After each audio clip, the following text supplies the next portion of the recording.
Assalamualaikum warahmatullahi wabarakatuh.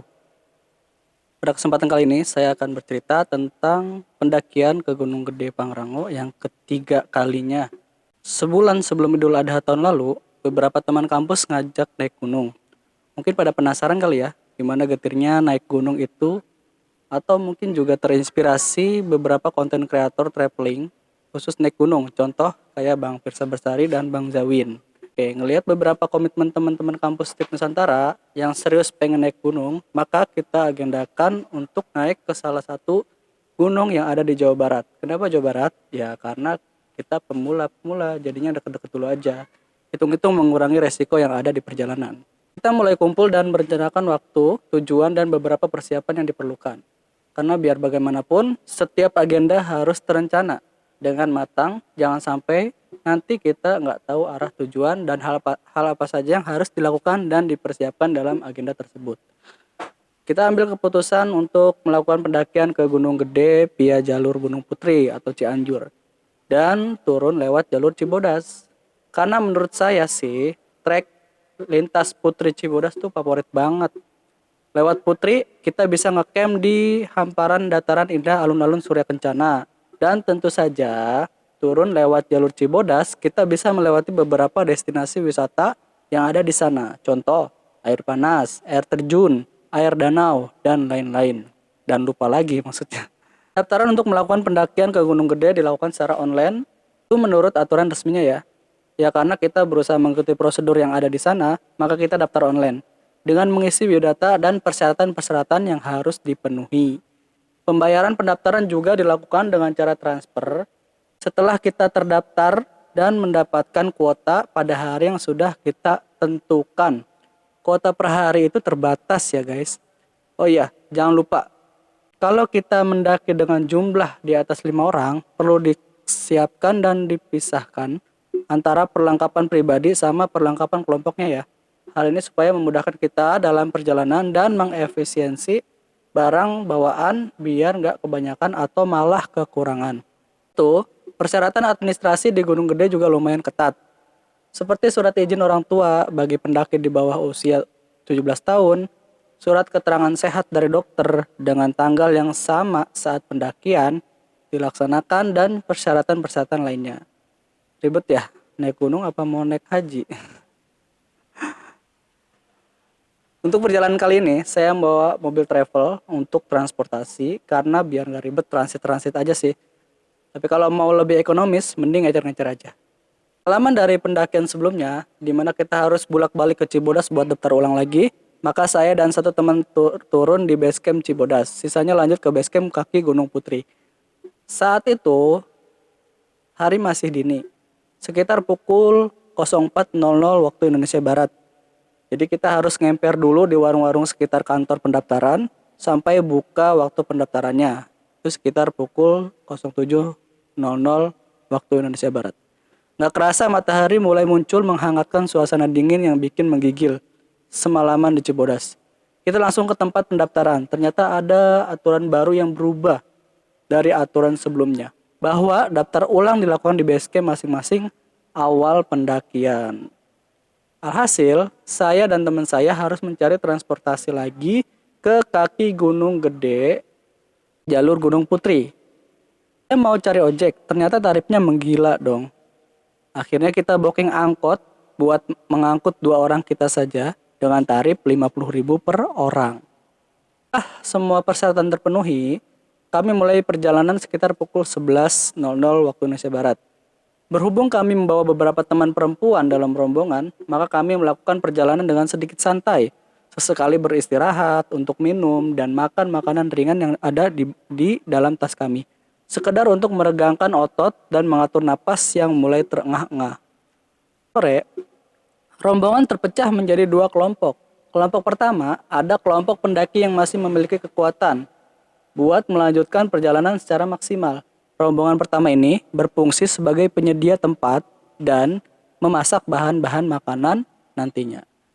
Kelompok yang kedua adalah kelompok yang sudah mengalami kelelahan dalam perjalanan. Kelompok ini harus didampingi oleh seorang yang sudah memiliki pengalaman dalam pendakian. atau minimal bisa memimpin rombongan untuk menghadapi segala kemungkinan yang bisa terjadi nantinya. Kebetulan saya mendampingi kelompok kedua, sehingga harus lebih sabar untuk mengawal teman-teman pendaki yang sudah terlihat sangat lelah. Perjalanan menuju alun-alun Surya Kencana, tempat camp kita, masih harus melewati 3 pos lagi. Hari mulai gelap dan suasana mulai hening. Beberapa teman sudah sedikit panik, bahkan ada yang minta untuk kembali turun. Tapi menurut saya, itu bukan pilihan yang baik, karena kita sudah separuh perjalanan lebih dan waktu juga semakin malam. Setelah berjalan sekitar 3 jam dari awal malam, kami mendapati jalur yang datar. Ini menjadi tanda baik bahwa beberapa meter lagi kami akan sampai di alun-alun Surya Kencana. Sampainya di sana, kami langsung beristirahat di samping warung yang langsung terlihat di jalur masuk alun-alun Surya Kencana.